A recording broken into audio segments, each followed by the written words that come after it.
story about that supplementary affidavit filed by the Chief Justice and the subsequent response from the Attorney General, Dr. Dominic Ayine. We are joined by private legal practitioner Francis Aban. Good afternoon to you, sir. Thank you so much for joining us. Good afternoon. My name is Alex, not Francis. Alex, okay. Thank you very much. I'm wondering whether you've seen the affidavit from the Chief Justice, and then we'll further go to the response from the Attorney General. What's your initial reaction to it? I saw snippets of it. I have not read. All right, so let me just run you through briefly. She talks about denial of basic rights, where she says that she and her lawyers were barred from using phones or laptops during hearings, while petitioners' counsel retained full access. She talks about invasive searches, where she underwent searches and denied family support. Unprecedented venue, why the Osu Council was chosen instead of the court complex as applied to other Article 146 proceedings. Also procedural irregularities, where petitioners were allowed to avoid testifying in person, rather relying on witnesses, and a few other stuff that she talks about. Okay, let me start from the last one. If you are talking about the petitioners not testifying in person, I do not know if such hearings, in terms of abusing evidence, whether it is different from all other hearings that we have, because the law has always been that it is not compulsory for a plaintiff.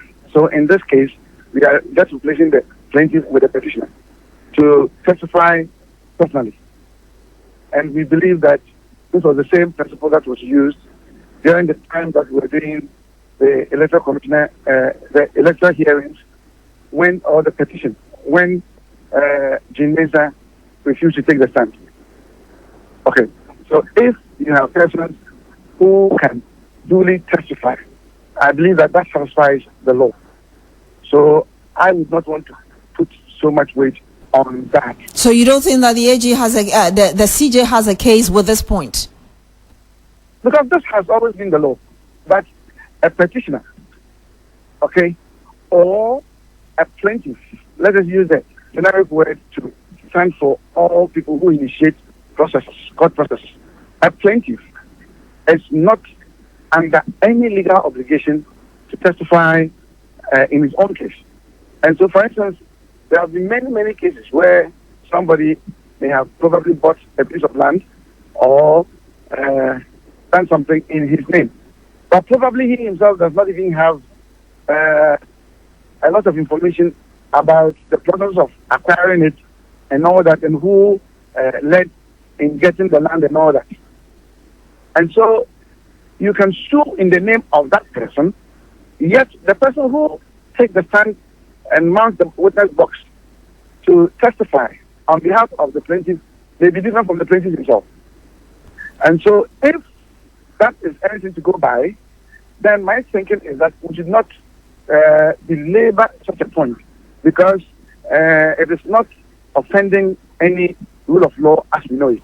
How then, Lawyer Alex Aban, how then do you interpret the description of the CJ in this instance, where she says that the petitioners, in fact, let me start from a bit, where she says denial of access into the hearing room for my husband and children, searches on my body, denial of access to telephones and laptops for myself and my lawyers, and says that the conduct of hearing itself in a high security zone at the premises of the Castle Osu show a deliberate effort to subject me to mental torture and degrading treatment in violation of my fundamental human rights, and goes on to say that the persistent violations of her constitutional rights show the whole proceedings initiated against her are a mockery of justice and a ruse to unjustifiably remove her from office as Chief Justice. How do you interpret these descriptions? I am on record publicly to say that the grounds on which the state or this whole process has been set in motion are not weighty enough.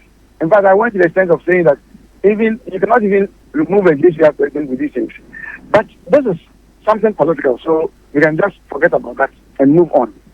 But as far as the hearing is concerned, I share some of her concerns, because if we look at Article 17 and Article 23, which deals with equality before the law, it also has to do with equality of treatment, right? And if you look at Article 296, it also talks about treating everybody fairly without any ill will or malice or something like that. And so if all other parties who come in have access to things like phones, laptops, and all that, but she is denied, then I think that is actually a travesty of justice. Having made that admission, others think that perhaps the Chief Justice is not conducting herself well in this whole process. Do you disagree with them?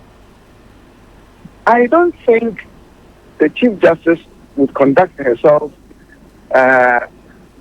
any less nicely than the way I know her. So anybody who says that the Chief Justice is misconducting herself may have to bring proof. Because I'm speaking as a person. I've known her for many years.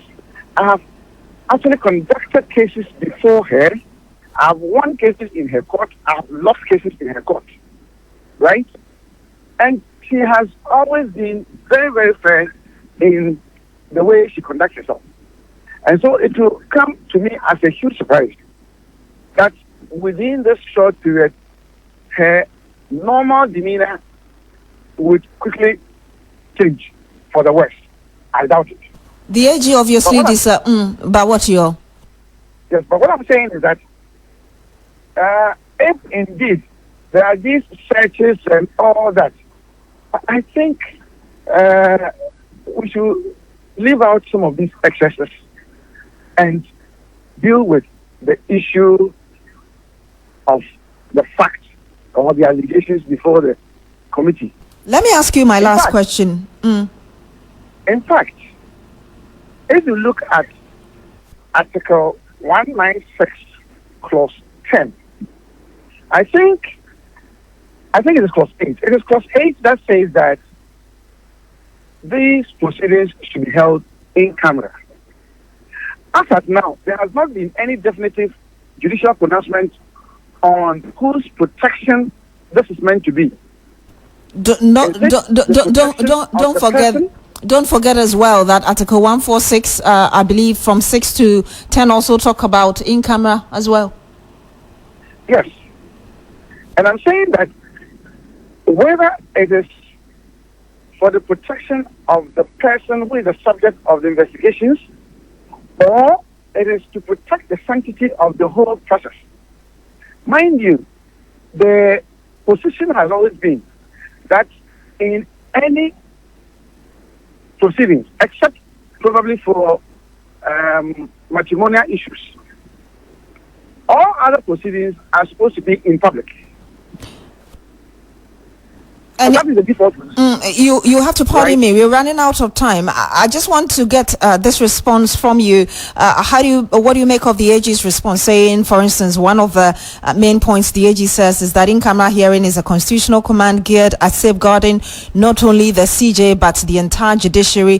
It can therefore not be waived. He goes on to also talks about the request of the CJ to remove the justices, Justice Ayine as well as Praman from the panel.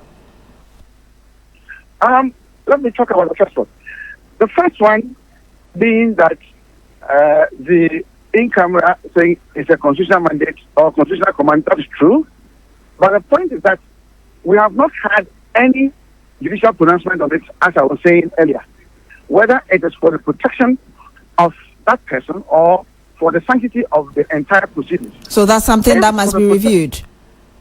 So whatever the Attorney General has said is his opinion. I'm sorry, we'll have to end it here. Thank you very much, lawyer Alex Aban, private legal practitioner. Thank you so much for sharing those views with us. Now, the Ghana Health Service has confirmed 10 new cases of Mpox, bringing the number of cases to 19. Now, the health authorities say that 5 persons are currently on admission with no death recorded yet. Although the numbers of confirmed cases of the disease keep rising, health authorities maintain there's no cause for alarm. The new confirmed cases were are from on the northern, western and the Greater Accra regions. Training on Mpox for teaching and regional hospitals is currently ongoing in Koforidua in the eastern region, while contact tracing is still ongoing. Dr. Dennis Lai is Deputy Director in charge of disease surveillance at the Ghana Health Service. He joins us live on the phone. Doc, good afternoon to you. Thank you so much for joining us. Good afternoon to you, and thank you for having me. What more can you tell us about these new cases and whether or not they are relatable? Well, thank you very much. I think that we love the engagements we're having with the media and with the general population as far as the issue of this outbreak of Mpox is concerned. And so we would want to thank you all for the opportunity. Now, we've confirmed cases in 6 regions so far, the new regions being the Volta, Bono, Northern and Western North regions. And as you rightly said, we've not reported any death. Mpox is a disease that doesn't kill as much as other diseases of public health concern that we may be thinking of, like Ebola and the likes. But be that as it may, it doesn't mean that it's not something we should be concerned about. It's a disease that spreads easily, and so we should be focused on measures to prevent spread amongst concerned cases. For us in the health system, our key objective is to identify cases and promptly manage them to prevent further spread. And key to this is for the public to know about how it is spread and how they can be able to help us to identify and deal with the cases that we record.